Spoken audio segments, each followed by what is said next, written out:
दुआ ज़हरा का निकाह नहीं हुआ, ज़िना है, क्या कहते हैं?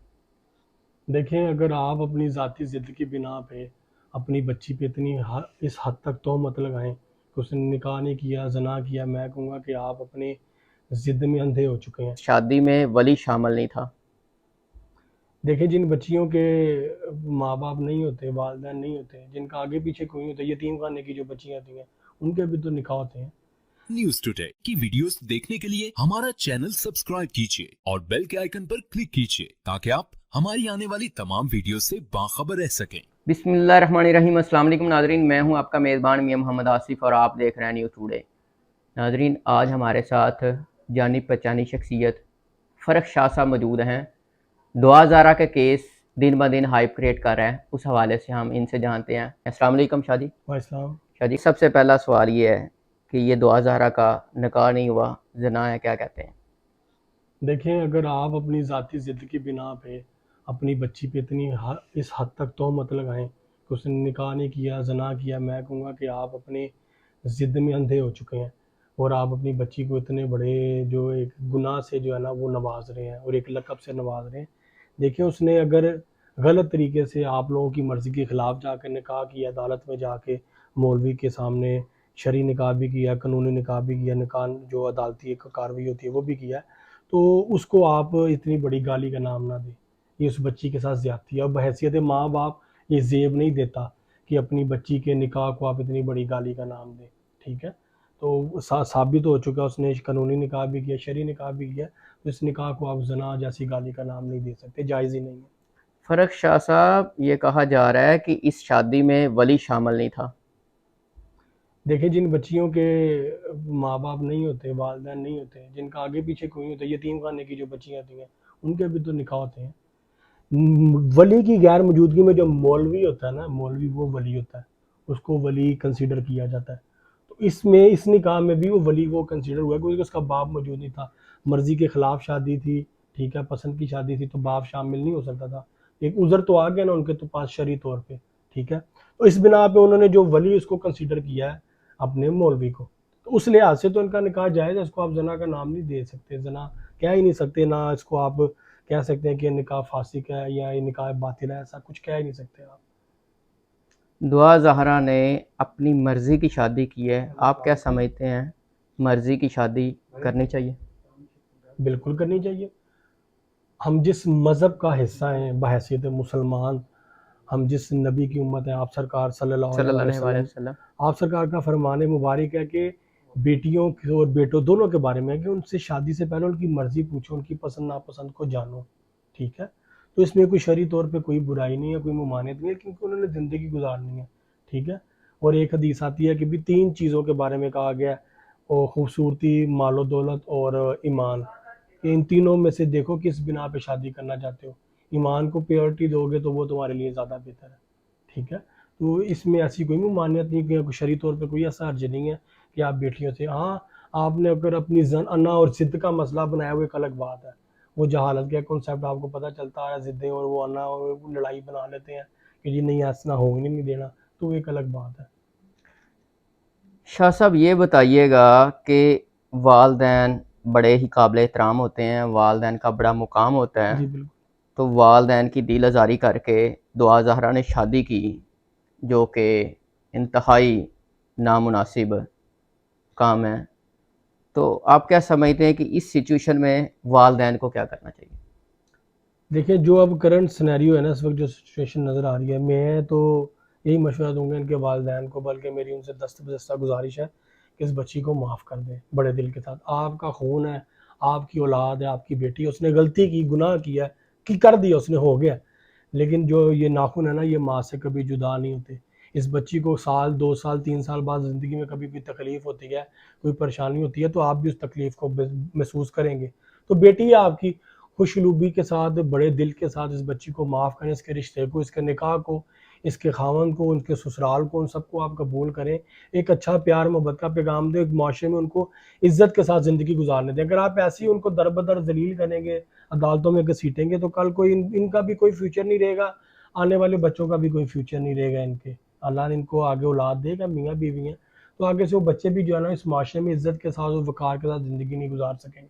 तो बेहतर यही है कि आने वाले वक्त का आप सोचें, आने वाली ज़िंदगियों का सोचें, तो आप इन बच्चों को माफ़ कर दें। फ़रक शाह साहब, देखने में आया कि दुआ ज़हरा की जो वालदा साहब हैं, उन्होंने एक पोस्टर उठाया हुआ था, वहाँ पे कुछ ऐसे अल्फाज लिखे हुए थे जिसमें मजहबी मामलात डिस्टर्ब होने का ख़तरा है। तो आप क्या समझते हैं कि इसको मजहबी रंग देना चाहिए? नहीं, देखें ना, मगर आप हर एक ख़ानदान की अपनी सकाफ़त, अपने असूल और अपने रस्म व रवाज होते हैं।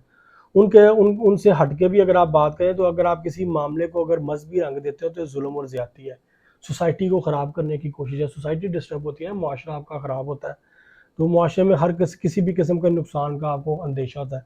तो बेहतर यही है कि मामला जैसे चला था, हार गए हैं, अदालती लड़ाई हार चुके हैं, कानूनी लड़ाई हार चुके हैं, अब इसको ख़त्म करें, बजाय अब इसको मजहबी रंग दे के उम्मत या कौम को डिवाइड करना, तो वो चीज़ गलत होगी। इसमें कौम के लिए नुकसान होगा और आपके लिए भी नुकसान होगा। देखिए ना, बच्चा बच्ची हैं, एक बर्दाश्त है, एक असाबी जंग होती है अदालतों में और इन मामलों में इंसान की असाबी लड़ाई होती है। वो असाबी लड़ाई आ जाता है, कल को बच्चा बच्ची अपने आप को किसी किस्म का कोई नुकसान पहुंचा देता है, तो फिर यही वालिदैन होंगे जिनको सबसे पहले तकलीफ होगी। तो बेहतर यही है कि अपनी बेटी की इज्जत को अब आप ढांपें, उसको कवर करें, उसको पर्दे में लाएं, उसको पर्दा दें और इस मामले को भूल जाएं। एक बुरा ख्वाब समझ के कि हमारी ज़िंदगी में ऐसा फेज़ आया था, इसको भूल जाएं, उस बच्ची को कबूल करें आप। फ़रक शाह साहब, दुआ ज़हरा को पहले सेशन कोर्ट पेश किया गया, फिर सिंध हाई कोर्ट में पेश किया गया, फिर लाहौर हाई कोर्ट में पेश किया गया। आप क्या समझते हैं कि अदालतों ने दबाव के तहत तो नहीं फैसला किया? देखिए, नहीं, मैं इस चीज़ को तस्लीम ही नहीं करता कि अदालतें दबाव के तहत फैसला दें। कि जज कितना बड़ा हाई रैंक होता है, हाई लेवल होता है, वो किसी दबाव के तहत, उन्होंने जिन तमाम जजेस ने जो जो फैसले दिए बिल्कुल कानून के मुताबिक दिए हैं। कानून में हमारे यही मौजूद है, ये कानून की किताब पीछे पड़ी हुई है। तो कानून यही कहता है कि बच्ची से उसका बयान लिया जाता है, उसके बाद उसको उसकी अपनी मर्जी के साथ जाने की इजाज़त दी जाती है, वो जहाँ मर्जी जाना चाहे। ठीक है, चाहे आप जितना मर्जी अदालतों में इमोशनल ड्रामा कर लें, वट एवर कुछ भी कर लें, जजों ने एक अपने एटीट्यूड के मुताबिक बात करनी होती है, उन्होंने वैसे ही बात की है। मैं पेशियाँ देखता रहा, उनके साथ जो जो कुछ होता रहा, तो उन्होंने बिल्कुल कानून के मुताबिक, कोई दबाव, कोई ऐसी बात नहीं, सब ये ओछे हथकंडे अपनाए जा रहे हैं। ठीक है, इनको प्रेशराइज करने के लिए लड़का लड़की को ये सरेंडर कर दे, बस, इससे ज़्यादा हकीकत नहीं है इसकी कुछ भी। फ़रक शाह साहब, गैंग वाली बात, अगवा वाली बात कहीं पे आपको नज़र आई? 1% भी नहीं। उस बच्ची के चेहरे के साफ ही नहीं बताते कि वो प्रेशर में है। लेकिन एक फेस रीडिंग भी एक चीज़ होती है, और पुलिस का जो महकमा है, पुलिस के महकमे में बाकायदा ट्रेनिंग दी जाती है, जजेस को भी एक्सपीरियंस होता है, वकीलों को भी एक्सपीरियंस होता है, वो चेहरा देख के पढ़ लेते हैं, हाँ भी बंदा सच बोल रहा है, झूठ बोल रहा है, ये किसी दबाव का शिकार है या नहीं, कोई ऐसा कोई सीन ही नहीं है दूर दूर तक। ये सिर्फ अपने आप को जो है ना क्लियर करने के लिए और अपनी बच्ची को क्लियर करने के लिए कि किसी तरीके से हम जीत जाएं, तो ये एक ओछात कंडा अपनाया जा रहा है बस, कि उस बेचारे के पूरे ख़ानदान को अदालतों में, एक बुज़ुर्ग मैंने देखा है, कोई 80 साल की कोई बुज़ुर्ग खातून थी, ऐसे झुक के चल रही थी, उन तक को अदालत में बुलाया गया। तो ये ज़्यादती है। ये ज़्यादती क्यों की जा रही है? ये एक बहुत ओछात कंडा है। ज़हीर की फैमिली के साथ ज़्यादती करने की वजह ये है कि ज़हीर की फैमिली तंग आके ज़हीर को प्रेशराइज़ करे, इस बच्ची को छोड़ दो, इस बच्ची को तलाक दे दो, इससे जान छुड़ाओ। हमने ज़िंदगी में कभी थाने अदालतें नहीं थी देखी, आज हमारी घर की औरतों को अदालतों में घसीटा जा रहा है, अदालतों के चक्कर लगाने पड़े हैं, थाने के चक्कर लगाने पड़े हैं।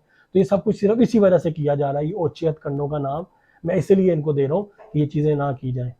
मैं ये कानूनी मामला से गुजरा हुआ, मैं इन मामला को समझता हूँ कि क्यों किया जाता है। ये ज़हनी टॉर्चर किया जा रहा है ज़हीर की फैमिली को। ये ज़हीर और उसकी फैमिली जो है ना, वो सरेंडर कर दे और दुआ ज़हरा से वो बाइकआउट कर दें कि जी हमारा भी इससे कोई ताल्लुक नहीं है। तो बेहतर ये है कि आप अपनी बच्ची पे तलाक का लेबल लगवाएं, उससे बेहतर ये है उस बच्ची को खुशी के साथ बसने दें, उसके लिए दुआ करें, अल्लाह ताला उसकी आने वाली ज़िंदगी खुशियों से भरे, उसके नसीब अच्छे करे, उसको अच्छी औलाद अल्लाह ताला नवाजे, वो खुशी के साथ ज़िंदगी गुजारे, रिज़्क़ की परेशानी या किसी किस्म की परेशानी उसकी ज़िंदगी में ना आए। तो ये चीज़ की जो है ना, उन अपने माँ बाप को चाहिए अपनी बेटी को दुआ दें। फ़रक शाह साहब, अगर ये बच्ची वापस हो जाती है, क्योंकि उसकी फैमिली भी, दूसरी फैमिली भी दिन ब दिन प्रेशर बढ़ता जा रहा है, अगर बच्ची ये वापस हो जाती है तो आप क्या समझते हैं बच्ची का क्या फ्यूचर होगा? बच्चे की कोई ज़िंदगी नहीं। एक तलाक याफ्ता लड़की के हमारे माशरे में क्या ज़िंदगी आप मुझसे बेहतर जानते हैं। तलाक याफ्ता के साथ शादी करने को यहाँ हमारे माशरे में गाली समझा जाता है, बुरा समझा जाता है कि भाई तलाक याफ्ता से शादी करनी है, क्यों भाई? तो एक बच्ची के ऊपर तलाक की छाप लग जाएगी, उसके बाद क्या ज़िंदगी है? वो उसको या तो अपनी उम्र से डबल उम्र का बंदा मिलेगा शादी के लिए, या वो मिलेगा जो पहले से जिसकी बीवी मर चुकी है, 1-2 बच्चे हो, ठीक है, इन दोनों में से कोई मिलेगा जो उसको अपने से कमतर समझेगा, या वो जो यहाँ पे एक चलती आ रही है एक रस्म जी, औरत पाँव की जूती है, जो लोगों की सोच है, मेरी तो ऐसी सोच नहीं है, तो वो उसी तो सोच के तहत वाला कोई बंदा मिलेगा। उस बच्ची की जिंदगी क्या होगी, ये मासूमियत उसकी बच्ची के ऊपर, उसके चेहरे पे जो आज नजर आती है, ये तमाम चीजें बर्बाद हो जाएंगी। उस बच्ची करेक्टर, उसकी पर्सनैलिटी डिस्टर्ब हो जाएगी उस बच्ची के साथ अगर ये जुल्म किया गया तो। इसलिए मैं कह रहा हूँ कि इस चीज को, यहाँ मैंने कुछ दिन पहले एक एंकर से रिक्वेस्ट की, मैंने मैसेज करके, मैं कहा यार इसके बाप से पर्सनल रिक्वेस्ट करो मेरी तरफ से, मैं भाई या दोस्त समझते हुए कि इस बच्ची को माफ कर दें यार, बच्ची से गलती होगी, इसको खुशी से जिंदगी गुजारने की दुआ दें, बजाय कि आप अपना भी दिल जला रहे हैं, अपनी भी इज्जत को माशरे में नीलाम करते जा रहे हैं और बच्ची की भी इज्जत को नीलाम कर रहे हैं। तो क्या हासिल मकसद क्या होगा, कुछ भी नहीं हासिल मकसद होगा। उस एंकर ने फिर कहा जी मैंने कुछ हकायक देखे हैं फरूक भाई, मैंने ये देखा है, मैंने वो देखा है। मैं कहा यार यहाँ पे हर तरह के कागजात बन जाते हैं, ठीक है, सब कुछ यहाँ पे हो जाता है। उसने कहा जी मैंने इसके वालिदैन का निकाहनामा देखा है, मैंने इस बच्ची का बर्थ सर्टिफिकेट देखा है, मैंने ये देखा, मैंने वो देखा। सारी बातें मान ले मियाँ साहब, शहरी तौर पे तो बच्ची बालेगा ना, बस जब शहरी तौर पे बच्ची बालेगा ना तो दुनिया की कोई ताकत नहीं रोक सकती उसको अपनी मर्जी से शादी करने से। शरई तौर पे आप कहते हैं जी बच्ची बालग है, हाँ जी, मेडिकली भी साबित हो चुका है, मेडिकली भी साबित हो चुके हैं। अब शरई तौर पे और मेडिकली साबित होने के बाद बच्ची इख्तियार रखती है अपनी मर्जी की शादी का? बिल्कुल कर रखती है, उसको दुनिया की कोई ताकत रोक नहीं सकती। अब इस नकाह को आप नकाह समझते हैं? अल्हम्दुलिल्लाह, मेरी तो दिल से दुआ है अल्लाह ताला इनको हंसी खुशी जो है ना जिंदगी गुजारने की तौफीक दे, इनको बुरी नजरों से बचाए अल्लाह ताला, अपनी ईमान में रखे, ये खुशी खुशी से जिंदगी। गलती की है इन्होंने, गलती की है, लेकिन गलती माफ भी करनी चाहिए ना। अब जमीन पे खुदा ना बन जाए, अल्लाह रब्बुल इज्जत भी माफ कर देता है ना बड़ी बड़ी गलतियों। वो तो कहता है काफिर भी हो तो कलमा पढ़ लो मैं माफ कर दूंगा। भाई तुम माँ बाप हो, माँ बाप ही रहो, इन्हें गलती की है वो मान रही है, उसने कि कहा है कि मैं चाहती हूँ कि मुझे ज़हीर के साथ खुशी जिंदगी गुजारने दी जाए और मेरे माँ बाप मुझे माफ कर दे, तो आप माफ कर दें बच्ची को, इतने पत्थर दिल ना बने। अगर आज आप इंसान बहैसियत इंसान किसी इंसान को माफ नहीं करते तो कल अल्लाह से तो उम्मीद ना रखें अल्लाह भी आपको माफ करेगा। नहीं, जमीन पे अगर आप लोगों के साथ रहम करेंगे तो अल्लाह आप पे रहम करेगा ना। तो आपको चाहिए कि आप उस बच्ची को माफ करें और उस बच्ची की गलती पे पर्दा डालें, नहीं तो कल को फिर ये जो आमिर लियाकत हुसैन साहब के साथ जो इस मुल्क के एक सरमाया थे, अच्छी शख्सियत थी, एक इल्मी शख्सियत थी, और उसके साथ जो किया इस कौम ने, मैं नहीं समझता, बड़ी जालिम कौम है जी, बड़े जालिम लोग हैं। शुगल मेले में जो है ना एक जिंदगी खा गए। आप क्या समझते हैं कि वही कौम उनके वालिदैन को खराब कर रही है या ठीक कर रही? खराब कर रही है, हाइप देते जा रहे हैं, खराब करते जा रहे हैं। क्या होगा आप मुझे बताएं ना, इसका क्या होगा रिजल्ट? इसका रिजल्ट यही होगा जिस दिन बच्चा बच्ची या जहीर के वालिदैन के असाब हार गए, जहीर के असाब हार गए या दुआ ज़हरा के असाब हार गए, उस दिन या तो तलाक हो गई या इनमें से कोई बच्चा बच्ची अपनी ज़िंदगी ज़ाया कर देगा। और ये होता है, ये मुआशरे में आप देखते हैं, लव मैरिजेस में ये सब कुछ होता शाह है। साहब, इस अजियत से निकलने के लिए दुआ ज़हरा और उनके वालिदैन की जो अजियत है, क्या करना चाहिए? वालिदैन को माफ़ कर देना चाहिए सिर्फ, इसके अलावा उनके पास ऑप्शन कोई नहीं है। बहुत शुक्रिया शाह साहब। नाजरीन, आपने फ़र्क शाह साहब की बातें सुनी। हमारी भी दुआ है कि अल्लाह रब्बुल इज़्ज़त दुआ ज़हरा के वालिदैन को सब्र दे और इस अजियत से दुआ ज़हरा और उनके वालिदैन को अल्लाह ताला निकाले। माएँ बड़े रुतबे वाली होती हैं, वालिदैन बड़े रुतबे वाले होते हैं, हमारी हमदर्दियाँ उनके साथ हैं, मगर एक ही नुक्ता है कि बेटी की दिल आज़ारी होगी तो माँ बाप की दिल आज़ारी होगी, माँ बाप की दिल आज़ारी होगी तो तकलीफ़ बेटी को भी होगी। तो सुलह जोई हर मज़हब में पसंद की जाती है। अगर सुलह जोई वाला कोई रास्ता निकल आए, इससे पहले भी बहुत सारे ऐसे इकदाम हुए हैं, या तो कत्लो गारत होती है या सुलह जोई का सहारा लिया जाता है। तो हमारी दुआ है अल्लाह रब्बुल इज़्ज़त दोनों साइड पे दुआ ज़हरा पे और उनके वालिदैन पे करम करे और किसी अच्छे तरीके से इस मामलात को हल हो जाना चाहिए। इसके साथ ही अपने मेज़बान भी मोहम्मद आसिफ़ को इजाज़त दीजिए।